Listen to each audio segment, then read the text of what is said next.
Sinagot ni Education Minister Mohager Iqbal ang mga aligasyon sa ministry na kumakalat sa social media hinggil sa di umano ay maanomalyang transaksyon ng tanggapan. Sa isang opisyal na pahayag, mariin na itinanggi ni Minister Iqbal ang sinasabing irregularity sa procurement process kabilang na ang pagbili ng learners at teachers kits.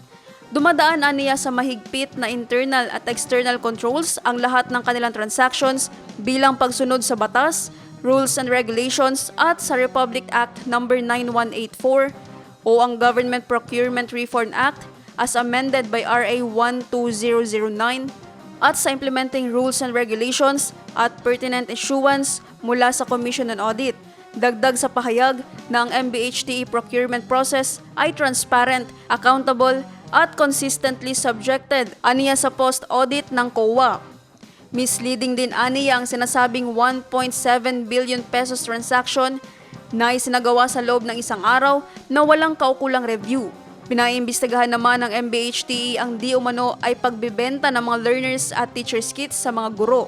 Nagsasagawa na umano ng internal fact-finding investigation ng ministry hinggil sa mga aligasyon. Wala rin aniyang katotohanan na may mga individual o kaanak na nakikisawsaw sa procurement o implementasyon ng programa ng ministry. Hinikayat rin ng Education Minister ang publiko at ang media na maging mapanuri at humingi ng paglilinaw mula sa concerned offices bago magbigay ng konklusyon base sa unverified reports.